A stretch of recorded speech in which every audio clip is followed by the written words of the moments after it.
కర్మనాశనం ఏమంటారు? కాంగ్రెస్ పక్షాలే జరుగుతున్నటువంటి ఈ వ్యవహారాన్ని ఏ రకంగా చూస్తున్నారు? ఒక మహిళ తనకు జరుగుతున్నటువంటి అన్యాయం నుంచి నిన్న హెచ్ఆర్సీకి పోయి ఫిర్యాదు చేసుకుంది.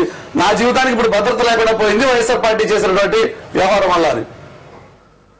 నాకైతే చాలా దారుణంగా అయిపోతా ఉంది. రాష్ట్రం ఎక్కడికి పోతుందో ఏంటో అర్థం కావట్లేదు. ఇక ఈ చట్టాలు, ఈ న్యాయస్థానాలు, ఈ ఎంక్వైరీలు ఇవన్నీ కూడా పోయి పూర్వ రాజరికం రావాలని కోరుకుంటున్నారు. రాచరికంలో అప్పుడేమి ఈ చట్టాలు గిట్టాలు లేదు. ఆ రాజే ఏ నిర్ణయం ఆయనే తీసుకుంటాడు, ఏ శిక్ష అయినా ఆయనే ఇస్తాడు. ఆ రకంగానే వెనక్కి పోవాలి, రావాలి అనేది ధోరణిలో ఈ వైఎస్ఆర్ పార్టీ వాళ్ళు పోతా ఉంటే నాకు చాలా బాధాకరంగా ఉంది. ఎందుకంటే ఎంత దారుణం అండి. ఇవాళ ఆ రోజున ఇదే సిబిఐ ఎంక్వైరీలో ఆ పరిటాలరావు గారిని హత్య చేసినప్పుడు ఆయన మీద క్లీన్ చిట్ ఇస్తే ఆ రోజు మంచిదా? ఈ రోజున ఈ వాస్తవాలన్నింటినీ బయటకు తీసి ఇవాళ మా మంత్రిని కూడా మరి జైలు పంపించారు. మేమెంత ఇవ్వాలి? అలాగే ఇవాళ నిమ్మగడ్డ ప్రసాద్ వాళ్ళ పిల్లలు ఎంతో మంది ఫ్యాక్టరీ ఇండస్ట్రీలతో అతను లోపలికి మాట్లాడరు. ఒక్క మీ జగన్మోహన్ అతని మీద, ఆ లక్ష్మీనారాయణ మీద మీరు ఇన్ని రకాల అభియోగాలు చేసి అతను డిమారలైజ్ చేసి ఎన్నో రకాలు చేయాలని మీరు ఈ రకమైన ప్రలోభాలు చేస్తే ఇది మంచిది కాదు. మీరు గెలిచిన తర్వాత పబ్లిక్ తో ప్రజలకి ఏం పనులు చేయాలనేదే చూడాలి. కానీ ఒక వ్యక్తి కోసం టోటల్ రాష్ట్రాన్ని ఇవాళ నిర్వహణ చేస్తుంటే చాలా బాధాకరంగా ఉంది. ఇవాళ ప్రజలు మీకు ఓట్లు ఎందుకేశారు? మిమ్మల్ని మీ చట్టాలు గిట్టాలను అన్నింటినీ కూడా అధికరించమని వేశారా మీకు?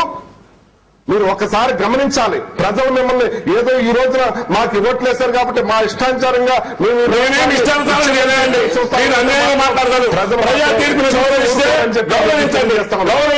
ప్రజల మీద నమ్మకం లేదని చెప్పండి.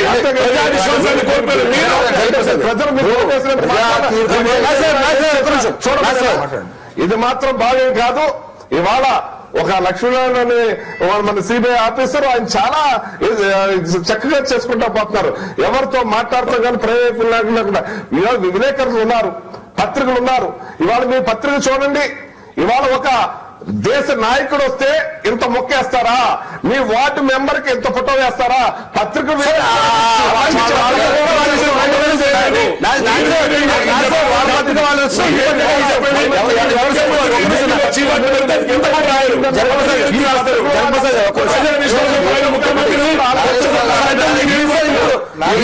ఏ పేపర్కి ఏ ఛానల్ కేసు వచ్చిందో వాళ్ళు ఇష్టం అది వదిలిపెట్టండి. ఈ రోజు లక్ష్మీనారాయణని సాధించడం కోసం ఒక మహిళని పిక్చర్లో తీసుకొచ్చారనేది కనబడుతున్నటువంటి వ్యవహారం. ఆ మహిళ తనకు రక్షణ కల్పించాలంటూ హెచ్ఆర్సీని ఆశ్రయించిన వ్యవహారం. దాని గురించి అది కాదండి, నాగేశ్వరరావు గారు చెప్పింది 100% నిజం. వ్యాంపిక్ విచారణలో ఇదే సిబిఐ ద్వారానే వాళ్ళ మంత్రి జైలుకు వెళ్ళాడు. దీని ద్వారానే చాలా మంది పారిశ్రామికవేత్తలు కావచ్చు, అధికారులు కావచ్చు జైలుకి వెళ్లారు. వాళ్ళెవరు మాట్లాడలేదే. ఈ కాంగ్రెస్ పార్టీ కూడా మాట్లాడలేదే. మీకు జగన్ కు వ్యతిరేకంగా కోర్టులో కేసు నడుస్తా ఉంది, వాస్తవాలు బయటకు తీస్తున్నారు. దీనికి రేపైన ప్రమాదం ఉంది, దానివల్ల జైలుకి వెళ్ళాడు, బయటికి రాలేడు అనే భయంతో మీరు ఇంత దారుణంగా అధికారుల్ని, న్యాయమూర్తుల్ని, న్యాయస్థానాల్ని అందరినీ అడ్డంగా మీరు విమర్శించేస్తున్నారు. న్యాయస్థానాలు కూడా విమర్శిస్తున్నారు, న్యాయమూర్తులు విమర్శిస్తున్నారు, వాళ్ళు కొనుగోలు చేయడానికి ప్రయత్నం చేస్తున్నారు. దుర్మార్గం కదా ఇది. పైగా జనప్రసాద్ ఒక మాట అన్నాడు, ప్రజలు ఓటేసినటువంటి పార్టీని, ప్రజలు ఓటేసినటువంటి నాయకుడిని విమర్శిస్తారా? ధిక్కారం గుర్తుపెట్టుకోవాలి. 90% ఓట్లతో గెలిచినటువంటి ప్రెసిడెంట్ కూడా దుర్మార్గాలు చేస్తే 365 రోజులు తిరక ముందు దించేశారు ఇదే జనం. మర్చిపోవాలి. వీళ్ళు చేసే తప్పు జనాన్ని కూడా కోరుతున్నాను. మీరు ఓటేసినందుకు ఒప్పుకోవట్లేదు. మీరు ఓటేసినటువంటి పార్టీ, మీరు ఓటేసినటువంటి నాయకులు దుర్మార్గాలు చేస్తున్నారు, గ్రహించమని చెప్పి నేను కోరుతున్నాను. మీరు కోరుతారు. మీరందరూ ప్రజలకు చెప్పారు జగన్మోహన్ రెడ్డి అవినీతి పరుడు, కోట్ల రూపాయలు సంపాదించాడు అని చెప్పినా కూడా ప్రజల మీద అంటే తప్పుడు ప్రచారం కదా. ఆ తప్పుడు ప్రచారాన్ని ప్రజలు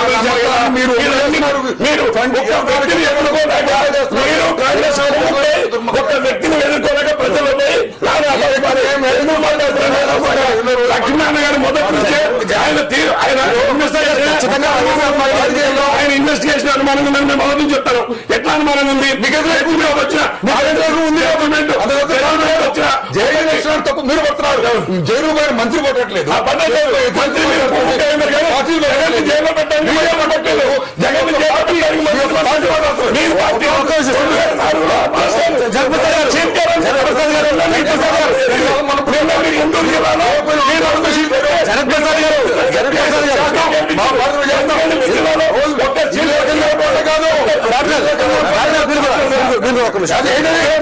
సార్ ఒక్క నిమిషం సార్ మొదటి నుంచి చేరి లక్ష్యాలు ఇన్వెస్టిగేషన్ తప్పడుతున్నాం. తప్పు పట్టచ్చు మీకు ఉండేటువంటి కానీ మోసపూరితంగా జగన్ ని టార్గెట్ చేసి ఇన్వెస్టిగేషన్ చేస్తాడు. నిజంగా ఆయన ఇన్వెస్టిగేషన్ కరెక్ట్ ఉంటే 26 జీవోల వరకు ఆయన తీసుకున్న నిర్ణయం వాళ్ళని ఎఫ్ఐఆర్ లో పెట్టలేదండి. అంతేకాదు జగన్మోహన్ రెడ్డి ఒకరోజు ఒక విచారణ వాళ్ళు లీక్ చేయటం, ఒప్పు కల్పించడం, చేయటం, ఆ లీకులు పేపర్లు గీయడం, ఇదే ఇన్వెస్టిగేషన్ అంటున్నారు కదండి. 26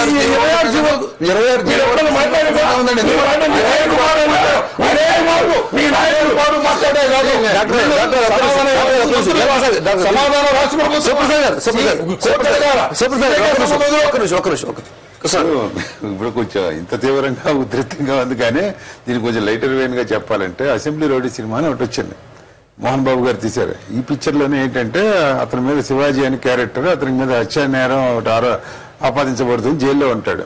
ఏదో ఉప ఎన్నిక వస్తే అతను నుంచుంటే వాళ్ళకి ఇలాంటి సలహా వస్తుంది. మీరందరూ దీంతో పాటు ఓటుతో పాటు శివాజీ నిర్దోషి అని ఒక చిన్న చిన్న స్లిప్పులు రాసి వేస్తూ ఉంటారు. అవి 1,50,000 ఓట్లతో పాటు అవి కూడా పడతాయి. అదంతా జడ్జి చూసి ఇతను నిజంగా నేరం చేయలేదన్నమాట అని వదిలేస్తాడు. అలాంటి వ్యవహారం కాదు. ఇప్పుడు శివప్రసాద్ గారు చెప్పినా ఇంకోటి చెప్పినా 90% వచ్చినా 100% ఓట్లు వచ్చినా ప్రజలు అనుకునేది ప్రజల అభిమానం, ప్రజలు సానుభూతులు, వాళ్ళు ఎందుకు వేస్తారు ఏమిటనేది వేరు. ఒక వ్యక్తి ఎదుర్కొంటున్న నేరాలు దానికి సంబంధించి అల్టిమేట్ గా న్యాయస్థానం ద్వారా అతను బయటకు రావాలి తప్ప ఇవాళ ఒక అప్లికేషన్ పెట్టుకుని ప్రజలు మొన్ననే నాకు తీర్పు ఇచ్చారు, 18 అయితే 15, 16 వచ్చాయి, లేకపోతే 18 వచ్చాయి కాబట్టి నన్ను వదిలేయండి, అది తప్పు, వాళ్ళు తప్పుగా తీర్పు ఇచ్చారని అసలు నోవే కనెక్టెడ్ దానికి. ఇలాగేదో అసెంబ్లీ రౌడీ సినిమా టైప్ లో దీన్ని ఏదో చేద్దాం అనుకున్న ప్రయత్నం కూడా మంచిది కాదు. మీరు ఇందాక నుంచి జనప్రసాద్ గారు ఆయన వ్యూ అది, ఆయన పార్టీ వ్యూ అది. లక్ష్మణ్ అభ్యంతరాల క్రమంలో ఒక మహిళను పిక్చర్ తీసుకొచ్చారు. ఆందోళన వ్యక్తం చేసిన వాళ్ళకి ఇప్పటికీ ఉన్న ఆధారాలు ఏమైనా ఉన్నాయా? ఇంత వచ్చిన తర్వాత 2 రోజులుగా జరిగిన చర్చలు ఇవన్నీ అయిన తర్వాత ఇప్పటికీ వాళ్ళైనా కట్టుబడి ఉన్నారా? ఏదో అయిపోయిందని అది ఏమైనా ఉంటే వాళ్ళు బయట పెట్టే ఉంటే బయట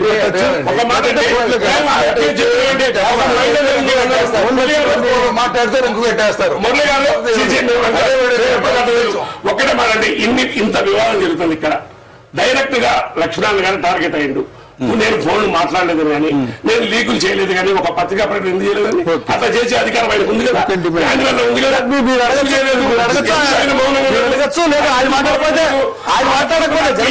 పుచ్చుకోవడం ఏంటి? నిష్పక్షపాతంగా మా పేపర్ రాస్తున్నప్పుడు జనప్రసాద్ గారు అన్నమాట లక్ష్మీనారాయణ గారు మీరు డిమాండ్ చేయొచ్చు, లక్ష్మీనారాయణ గారు మాట్లాడకపోతే ఆయన ఉన్నటువంటి పై అధికారులు కూడా మీరు ఫిర్యాదు చేసుకోవచ్చు, చేయొచ్చు. గురించి మాట్లాడుతున్నాం, ఖచ్చితంగా అధికారం ఉంది, ఖచ్చితంగా అధికారం ఉంది. నిన్న ఏం చెప్పిన మా ఎమ్మెల్యేలు ఈ విషయంలో మేము ప్రధానమంత్రికి, రాష్ట్రపతికి, విజిలెన్స్ కమిషన్ కి మేము ఫిర్యాదు చేస్తున్నాం.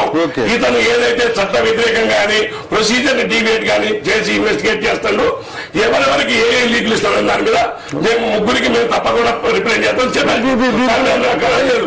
మీరు లేదు సార్, ప్రజల్ని అవమానపరిచే విధంగా అర్థం మీరు అదే ఎడిటోరియల్ తో ఓపెన్ చేసామండి.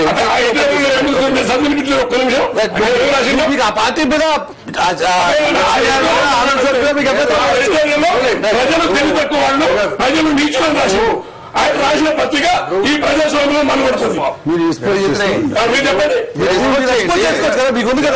వ్యతిరేకంగా మాట్లాడితే రాస్తే వాళ్ళ మీద దాడి చేయడం సూసైడ్ స్క్వాడ్ తయారు చేసుకున్నాడు జగన్.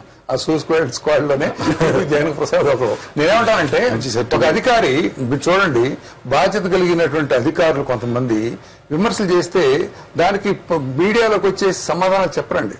అది వాడు ఎథిక్స్ అయ్యి లేదు, పై అధికారికి మా మీద ఇట్లా వచ్చిందని చెప్పి సమాధానం వాళ్ళ డిపార్ట్మెంట్ చెప్తారేమో, లేకపోతే పరిమితమైనటువంటి దీనిలో ఎక్స్పోజ్ అవుతారో తప్పితే ఏ లక్ష్మణ్ గారి మీద క్యాచ్ కవర్ వేశారు, మీరు వదిలిపెట్టారు, మీరు ఆయన్ని క్యాచ్ కవర్ వేశారు. చుట్టరికాయలు వేశారు, డబ్బులు తీసుకున్నారని వేశారు, అనేక వేశారు మీరు ఇంత ముందు కూడా. నేను ఎందుకు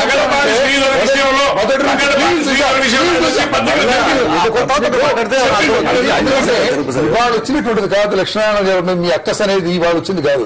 ఏ రోజైతే మేము మొత్తం ఎన్ని కుంభకోణాలు తోడటం మొదలుపెట్టారు అప్పటి నుంచి మొదలుపెట్టారు. అనేక రకాలుగా మీరు అటాక్ చేశారు ఆయన్ని. అందులో భాగం ఇది.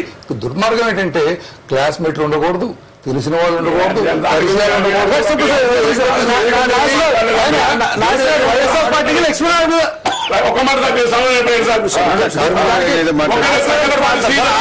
ఆయన కూడా కాంగ్రెస్ పార్టీ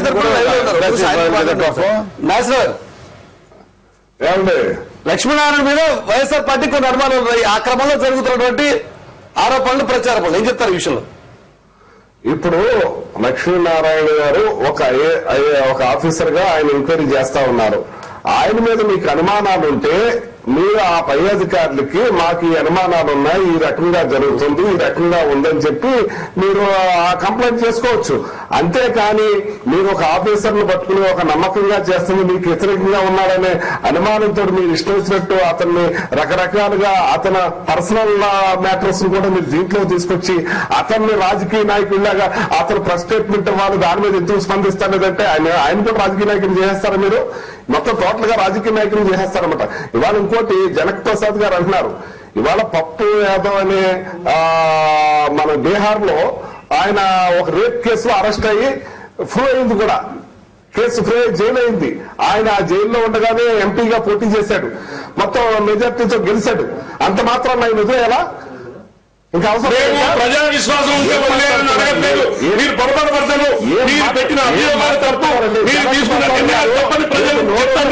మీరు ఏదైతే మోసపూరిత కుట్రతోని మీరు సోనియా గాంధీ గారికి వ్యతిరేకంగా పెట్టిన కేసు ఇది పొలిటికల్ మోటివేటెడ్ కేసు. కానీ ప్రజలు నమ్మట్లేదు. మీరు తీసుకున్న నిర్ణయం తప్పని చెప్తారు. మీరు పొలిటికల్ వెండర్తో చేశారు, రాజకీయ కుటుంబం చేశారు, మీ పార్టీలో లేరు చేశారు.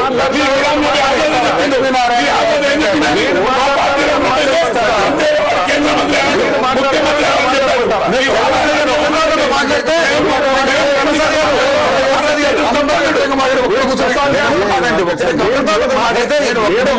ప్రజలకు ఎవరు గారు ఒకసారి మాట్లాడితే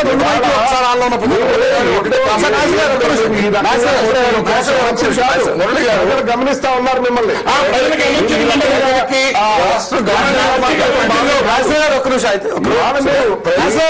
ఒక్క నిమిషం ఆయన ఆవేదన ఉంది, ఆవేశం ఉంది. ప్రజలు అందరూ రాష్ట్రం గమనించాల్సింది ఏంటంటే ఇవాళ విమర్శలు అన్నారు కదా, విమర్శలు చేస్తున్నారు డే 1 నుంచి. అది ఒకటి. రెండోది అతి ముఖ్యమైనది ఏంటంటే సెక్యూరిటీ పెడితే లక్ష్మీనారాయణ గారు నాకు అవసరం లేదని వద్దని చెప్పాడు. కానీ ఇవాళ ప్రభుత్వం ఆయన వద్దన్నా కూడా హై సెక్యూరిటీ పెట్టింది అని అంటే వీళ్ళ నుంచి ఎంత రిస్క్ ఉందో ప్రభుత్వం